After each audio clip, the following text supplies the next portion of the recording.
It is Friday, February 3rd, the first Friday of February. Okay, that was a little harder to say than I expected. The first Friday of February. And you are live on Shally's Alley. That's right, it's that time of week again. So I'm excited to have a special guest today. His name is Matt Ekstrom. And unless you've been in the conference circuit or gone to some of the staffing industry events, you might not have heard of him, but he's actually pretty influential in the business. Matt has been in the business for at least 15 years. I've known him for a little bit less than that, but he started at least in our business, he started at Monster. You remember that company, Monster Worldwide? He was there for a long time, like 5 years as an internet recruitment consultant and team leader. So we're talking 2006. So he's been sourcing since 2006. Of course, he's done a few other things since Monster. For example, he went to work for Tweet My Jobs. That's right. You might have heard of Tweet My Jobs. You might have heard of another company called Hiring Soft. Well, he was the co-founder of Hiring Soft. So this guy definitely gets our industry. Since then, he went to found another company called Perspectify, which I think is not about recruiting, right? No, that was a stop outside of recruiting. That was sales. It was like prospect generation, which is sourcing, but for sales leads. Yeah, exactly. Cool. So it's still sourcing, same thing, right? Um, Yeah, and then you went on to Jobs, which is like jobs, but if you couldn't pronounce J, for right. a little while. And now he's editor at large here at Recruiting Daily.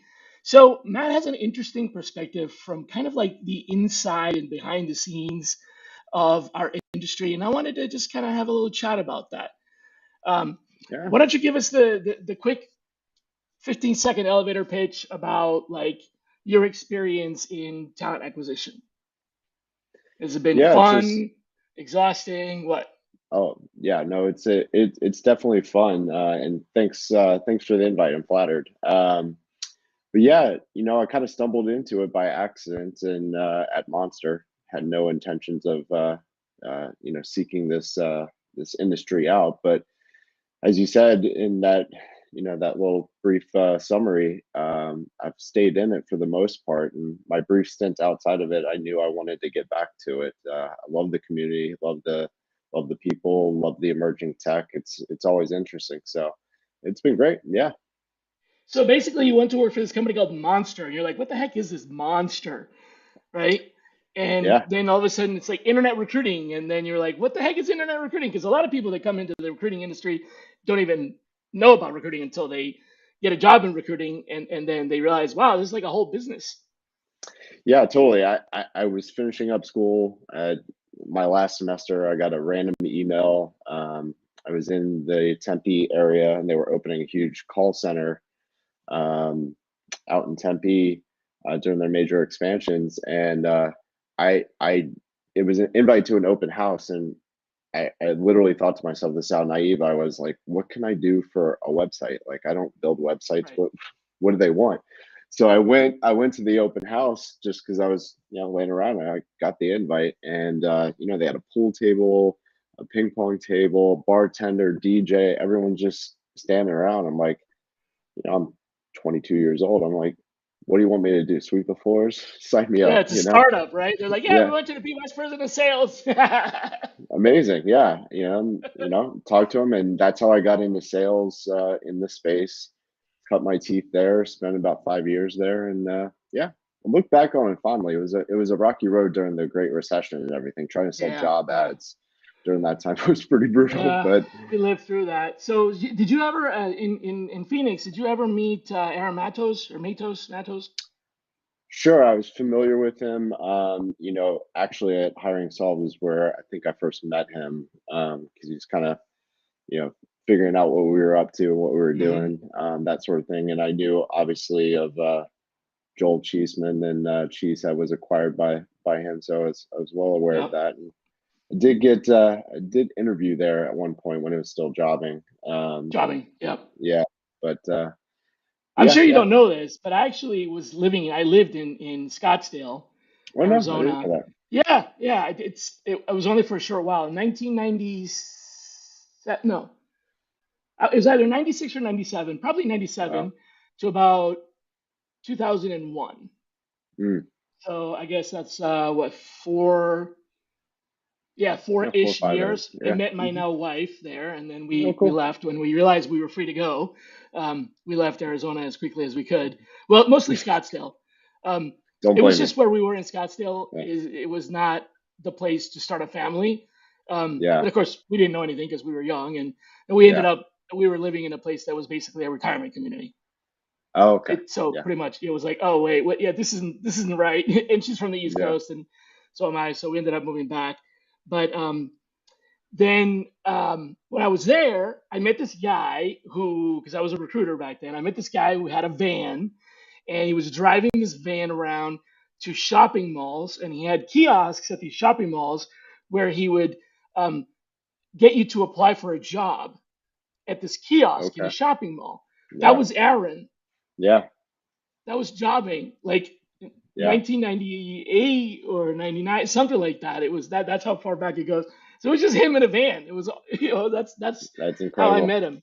Yeah, long, long time ago. And then, of course, we've seen the evolution. So what I wanted to ask you is, you've seen the evolution of like the online job board, which I think even in 2006, Monster was still the top dog, right? You Hmm. probably have Yeah. every Well. one of those Trumposaurus collections, right?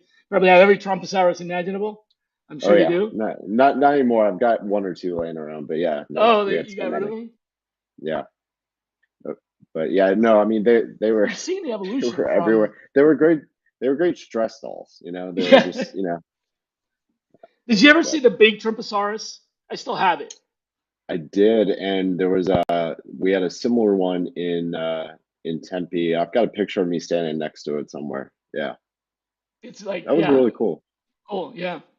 Well, Yeah. anyways, so you've been inside the industry when job boards, online job boards were the top dogs in the industry. LinkedIn was a glimmer in someone's eye. And then you shifted from that to, fast forward, I'm skipping a few years here, Sure. to like Twitter for jobs, and then to Hiring Solved, which was a platform that does rediscovery, and it searches, it's an aggregator, searches the internet. So clearly, the whole job board thing has Hmm. pretty much devolved. So, what lesson can you teach recruiters today who may not even know what Monster is about the evolution of, like, I don't know, online career center to hot jobs to career builder to Monster to Hiring Hmm. Solved to what's going on today? What lesson can you teach us?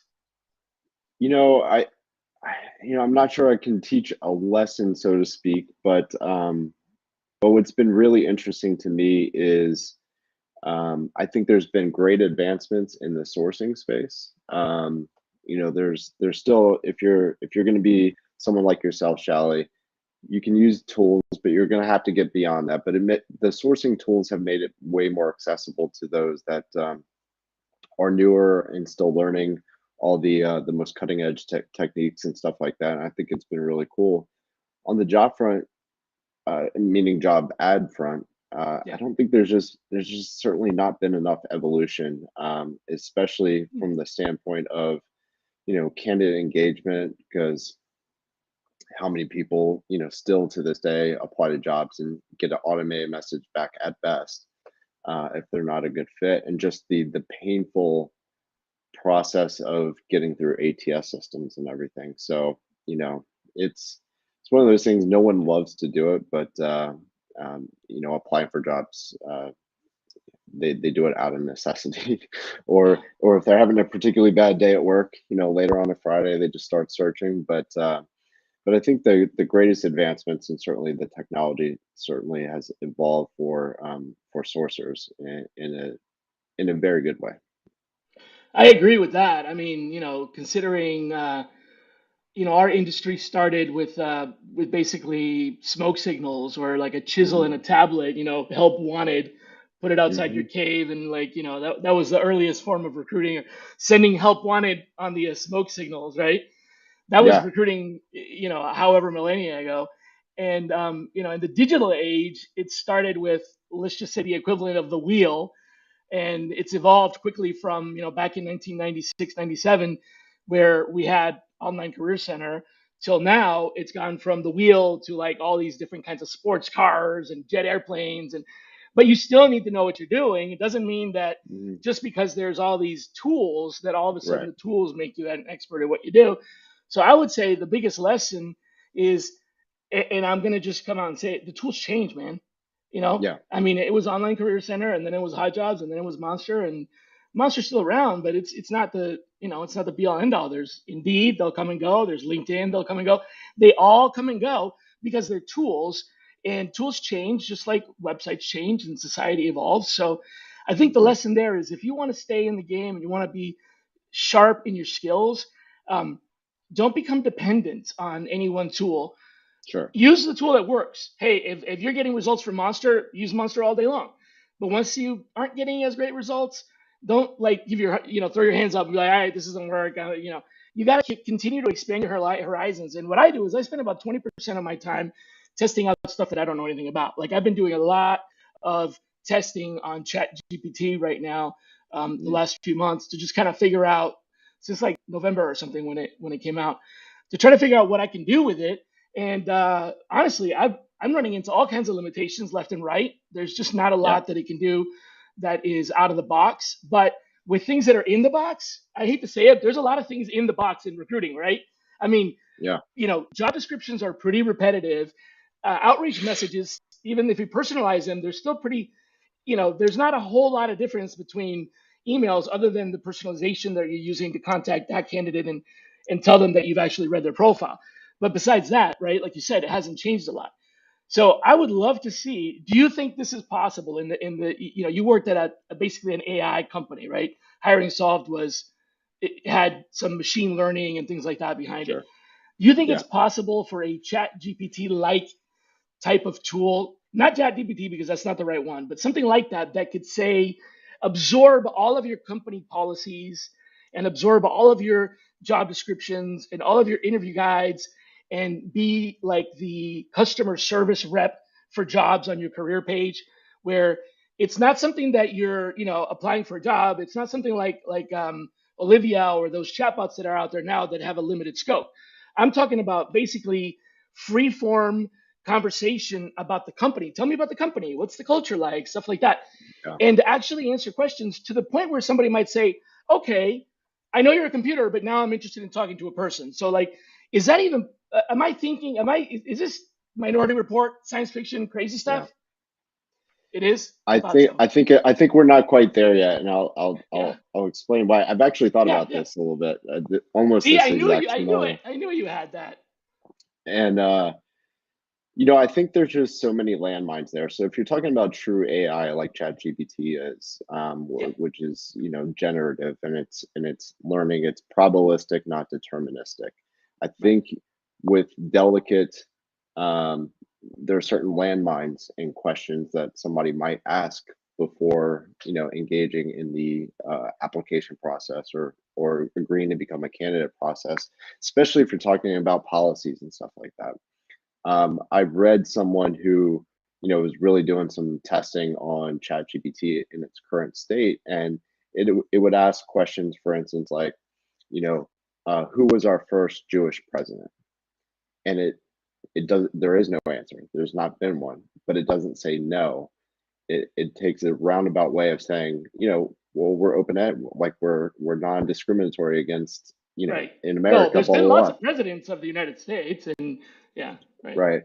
And I don't think you want necessarily a non-human, giving out policies or other things Right. that again are potential landmines. We're Or talking about explaining potential culture. Hmm. or disabilities, things like that that could really go haywire. So, Hmm. but I think where machine learning is, it's more algorithmic, at least my understanding of it, more algorithmic, if this, then that, and you can set specific rules. It's Right. not going to go off on its own like true AI. But And that's what the chatbots do now is mhm. they have these rules that they follow. And so if it's something that's outside those rules, it's got a escape valve. It's like, let me Here's a send you human. somewhere else. Yeah, Yeah. exactly. So that's what works. So right now these tools that so-called AI that are really, as you said, not really AI, but they're assistive technology that removes Right. some of the barriers. Previously, without these chatbots that exist today, there was no way for the candidate to contact recruiting. It was apply for Right. the job. I mean, and before that it was fax your resume, and before that it was mail your resume. Good luck, right? Hmm. So this is an evolution in that you've gone from mail your resume to fax your resume to apply online to actually engage with something that, it's a step Yeah. forward. And yeah, so Hmm. I like that. I like that. Now, what I found that as you were talking about this prescriptive stuff, what I found that Chat GPT does really well, and what I'd love to be able to sort of like, I think they're providing an API so that you can train your own model. So essentially use their engine, but you provided your own chunk of data, your own like Right. corpus, they call it, of data, a Hmm. corpus of data. So what I would love to do is experiment with something like that in an isolated situation where I could provide a corpus of data of, say, um, anonymized interview transcripts, right? No Hmm. people's names, but the conversation of question and answer. So there's a company called Honeit that I had their CEO I'm Nick familiar. Livingston Yeah. on the Yeah. on the podcast here before. What they do is they enable the call through their service, which does speech to text and vice versa. So essentially, when you're doing the interview, like we're talking right now, it's actually recording that audio, transcribing it, and putting it into a tagging system where it extracts specific keywords that you provide. Like if anybody mentions the word Java, then highlight that Hmm. section.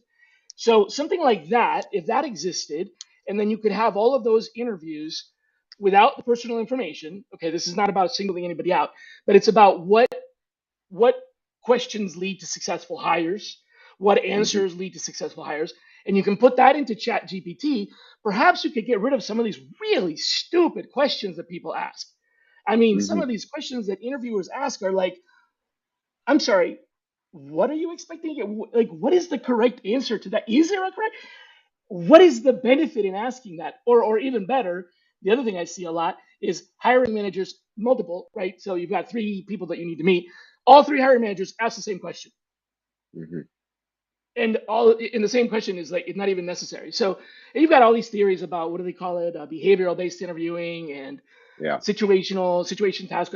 So I would love to see the ability to take all of the the conversations and then Hmm. say, okay, these conversations led to hires, and Hmm. maybe even these hires became productive, members of the team and didn't like come here and realize the culture wasn't a fit, because that is a little bit more deterministic, right? Yeah. Than say culture, because when was the last time you interviewed for a job? It's probably been a while, but think back to the last time you interviewed. The culture of the team that you interviewed is probably different than the culture of the team that you ended up working with, or the culture Right. of other teams that are adjacent to your team, right? Right. Right? So if you interview for culture, it's the culture of your team. If you have a robot that is able to conglomerate the culture of the entire organization, it'll be the culture of nobody, because it'll be the aggregate culture that is not really anyone's culture. It's everyone's culture, which doesn't really, you know what I'm saying? Hmm. What do you think about that?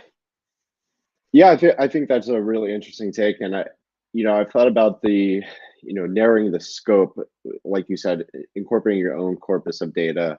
Um, the downside I can see from that is, what makes I think what's really wowed so many people is just the amount of data that's been aggregated and therefore labeled and trained within ChatGPT. And if you Right. limit that scope, I don't know how powerful it can be. And I think maybe then at Mhm. that point it becomes more if this then that rules based stuff. There's just not enough Hmm. for it to really learn and get So trained you on. need that That's just my scope take. plus this other. So it's almost like that, and then with this extra Hmm. material. And so What I've answer these seen. questions with this context, kind of thing.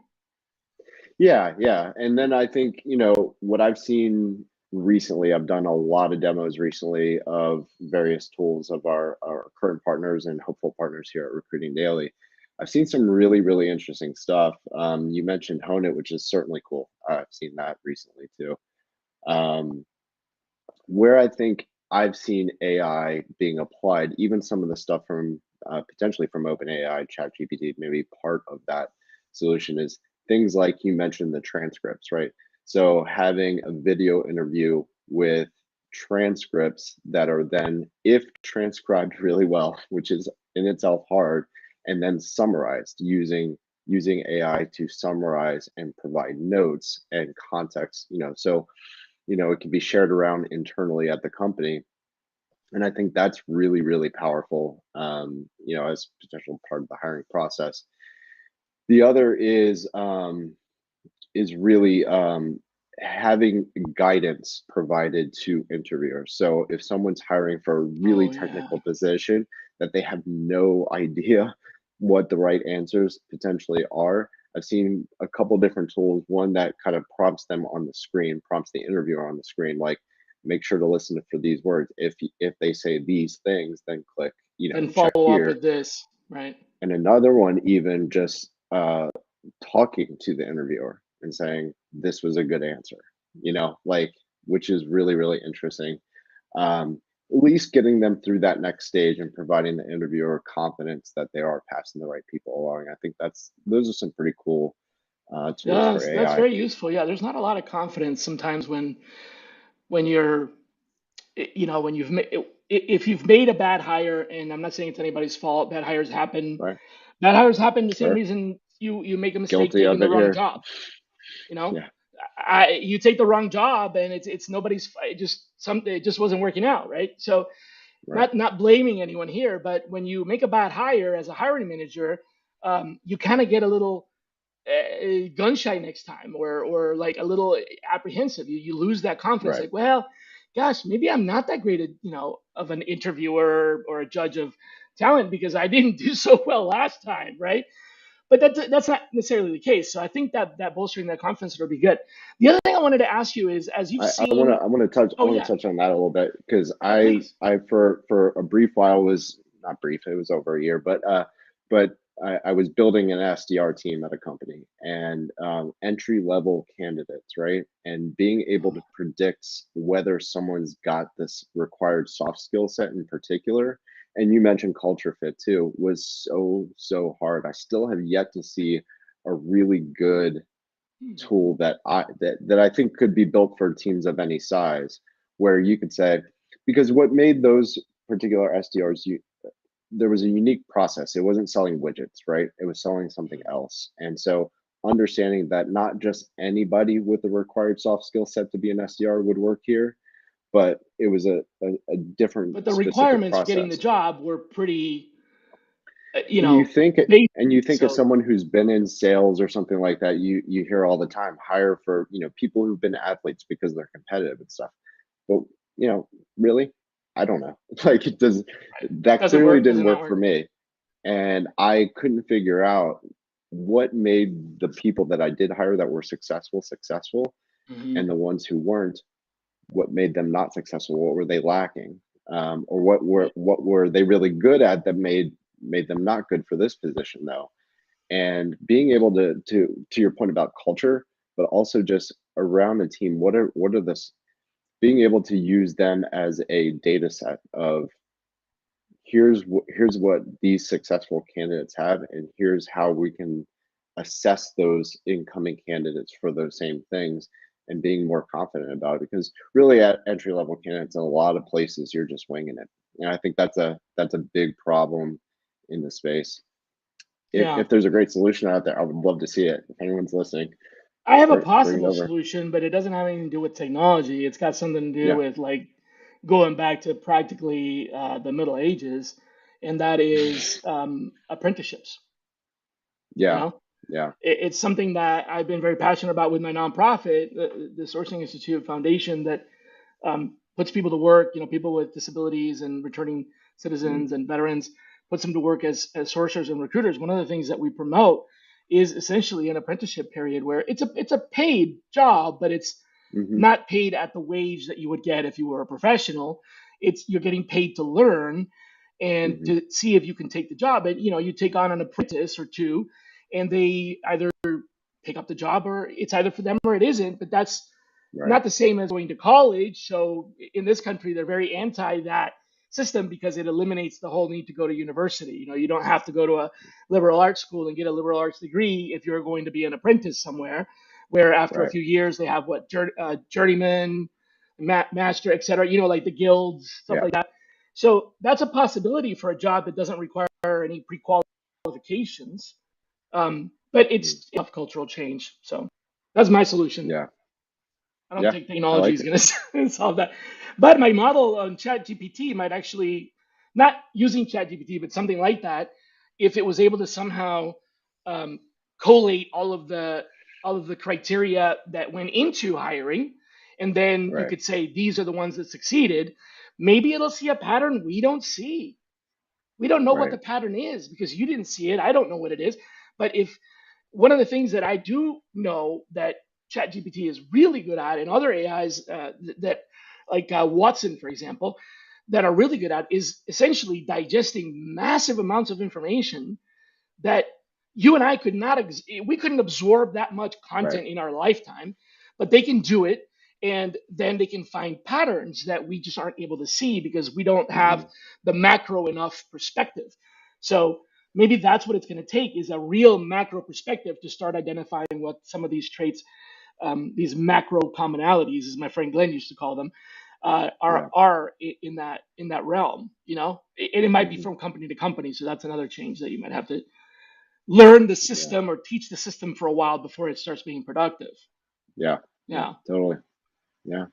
Well, I did have one other thing I wanted to ask you, and that is, given the evolution of technology and the recession, whatever you want to call this, there's all these layoffs and everything. You and I both have lived through at least one actual major recession, Yep. and I've actually lived through a couple, three, as a Mm. matter of fact. So I know what it's like coming in. I know what it's like going out. To me, this doesn't feel like the other ones felt coming in. So I don't think it's a recession, but that's my point of view, which is Right. just mine. Hmm. I want to hear from you. You're seeing companies getting investment, you're seeing companies launching products, and you're also hearing and seeing all these layoffs. And some of these layoffs, in my opinion, don't look like layoffs. Like when a company lays off 5% of their workforce, and it happens to be the 5% of people that normally would be exited because of lack of performance, I don't think that's a layoff. I think that's a Me Too movement where it's like, oh yeah, we're having a layoff, but we were going to lay these people off anyway, because it's really Right. not a layoff. It's really Right. ending them, terminating them because of performance issues. So I Hmm. don't know how much of that is true, how much it isn't. What do you think? Are we going into some kind of modern age post-pandemic recession, or are we actually in a growth mode, but it just isn't showing up on people's paychecks and bread baskets yet? Which one? Or is Well, I think I or saw a one in the chart. middle, right? I saw a chart the other day that would argue that it is showing up in people's paychecks. But, Oh, okay. inflation Interesting. is real. Like actual wages have increased. And if you look at the immediate COVID downturn and the Great Recession before it, I mean, wages were plummeting. Payroll, was plummeting and it's not. Right now it's actually up. Okay, And then so the that's jobs a report today too. I think you're onto something. I think it's, whether it's a Me Too thing or just a media bubble or information vacuum that people are living in. I think they're scared, which is understandable. right. Certainly Um, cost. Yeah, I mean, it's definitely doing that. And I'm not saying don't be scared. I mean, I think only the paranoid survive, right? To quote that book from, I right. think it was Michael Dell. Be Hmm. smart. I mean, if you smell something going on, hey, it's better to take initiatives and protect yourself than it is to pretend it's not happening. But I just don't think that it's actually happening the way we think it's happening. Yeah, I agree. I think, this is definitely got unique traits. Whatever we're going into right now has definitely got unique traits, in my opinion. I think, personally, I'm optimistic about it. I think the fever is going to break pretty soon. This does not feel anything like the Great Recession for sure. Yeah, Um, but to me, doesn't that it was doesn't. right. Like I said, trying to sell job ads during that was What jobs? We don't absolutely have any crazy. jobs. Well, can you They at least hadn't post one they job? had no No, jobs, no. and they weren't hiring. And a lot of the companies that I'm hearing, laying off are also still hiring At the same um, time. at the same time. Exactly. So there is a need for, and it seems to be concentrated to tech for whatever reason. That's Got my true. Yeah, theories on that that, is for but sure. you Especially, know, yeah, especially companies that have technology that I don't want to say is obsolete because it's not necessarily obsolete, but technology that mhm, has seen its peak already, yeah, like I'm not going to buy into this chat GPT is going to kill Google hype that's going on because there's one very easy explanation why that's not going to happen, and that is that ChatGPT is looking at models of language and history. It doesn't find something from today. So if you ask ChatGPT a question that takes place in something that happened today, it doesn't know. So like forget it's not search because it's not looking for content that's been added unless somehow you're able to index all that information. Which guess what? That's what Google does. So I don't think it's going to happen. But There was a let's there face it, was a really interesting take on it too, where I think yeah. ChatGPT is better at some things than Google, Yeah, and absolutely. I think Microsoft's investment is really going to pay off. I think they're already putting it into Bing in They a did. little bit, but things Yep. like if It's you in go to Teams already. Google, There's a premium version of Teams that has it. yeah, if you go to Google and you ask, what are the pairs of shoes every man should own, different styles, you're going to get Mhm. ads and you're going to links to different places.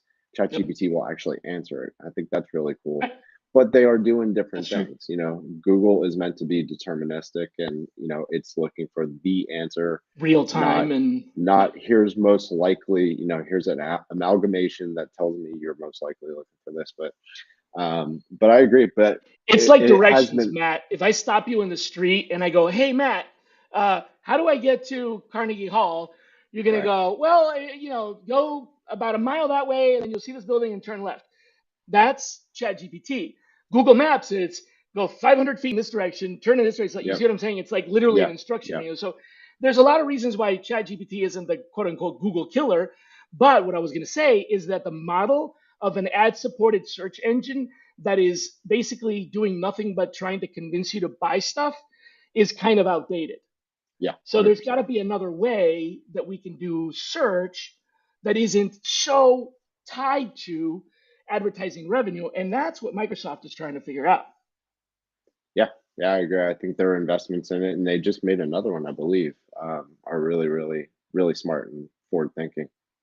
Yeah, because I don't think Bing makes as much money. Well, I'm pretty sure they don't make as much money on ads as Google does, but that's because Microsoft doesn't have to make as much money on advertising because they have other True. products, True. right? But I think if you could figure out a way that search can provide a better answer. And so, because ChatGPT isn't free, by the way, I want to make sure that people understand this.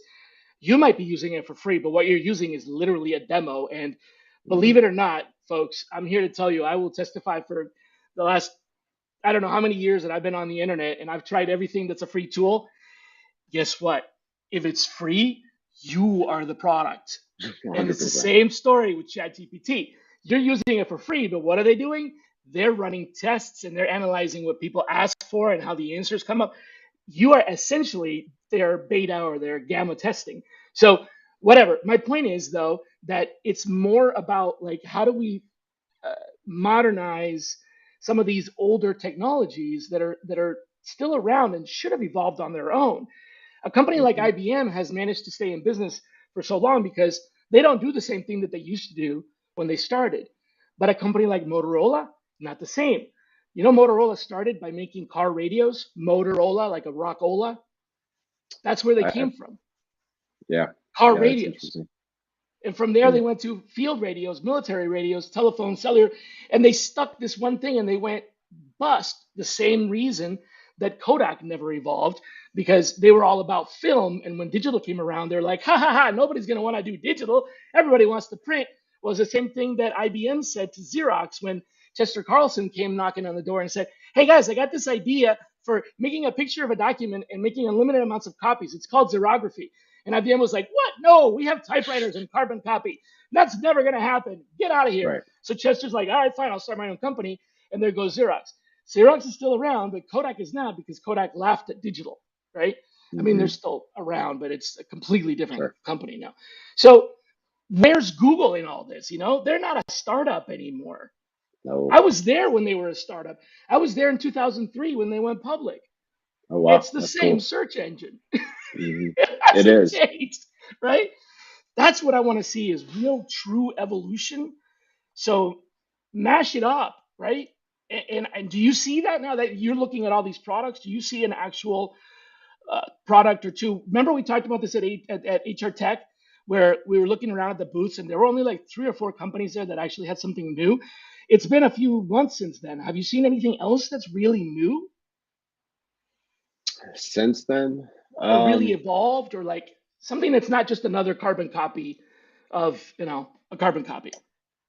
I think the stuff that I've seen that is really interesting, or that's not necessarily new. Well, some of the video stuff that I said with the transcripts and the Oh, summarization right. and stuff like that, Mhm. and the giving cues to interviewers who may not have that skill set. That's interesting. That's really cool, and something I haven't seen before. I think the other big trend that it's not necessarily new, it's just being applied differently Mhm. are tools that are designed around internal mobility and candidate rediscovery. Oh, Um, internal mobility. Okay. so they're not necessarily new tools, but they're thinking about things New di- applications and differently, which is new solutions, I right? mean, we just hit a what unemployment rate lowest since 1969 today. You're gonna have to find new candidates, and we're better to find Yeah. them than people who've already been You already onboarded, who talked already to. know your culture. You've put a ton of investment in them already.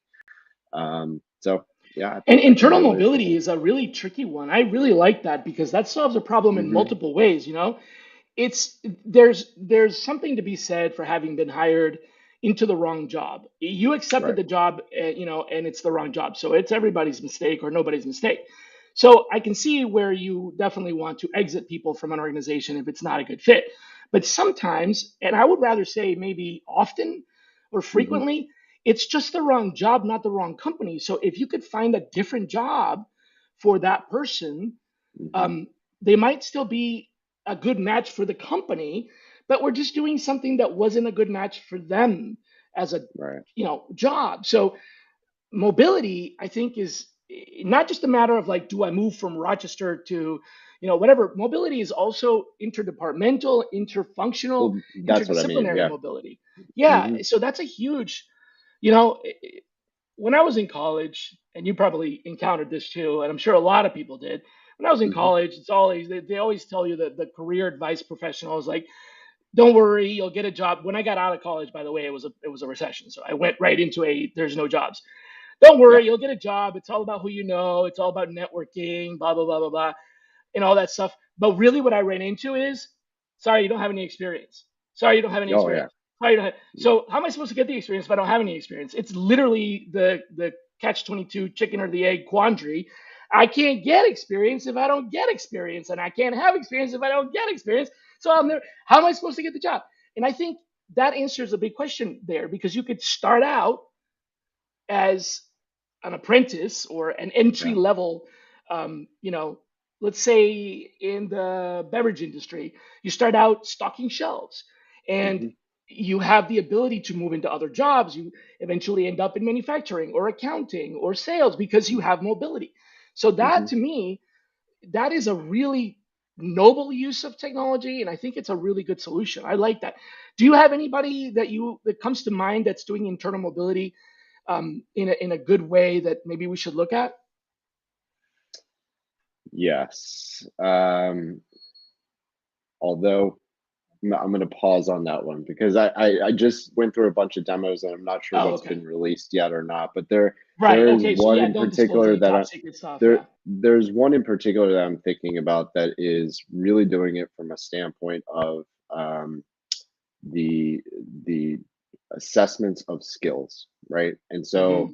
they've already done it, in the traditional sense, Right. etc., but keeping tabs on them and allowing their uh, their customers, current employees, to continue to develop and show and demonstrate different skill sets that might be unique. And maybe they were hired for something completely different.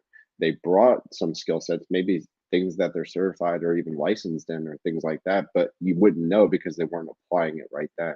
But if they're sitting in there and just the value of, you've got months or years of observing this person, how they interact, how they fit within Right. your culture, just how proactive they are, just all these different things, Right. So not they're let really good alone at all this. the investment. Yeah.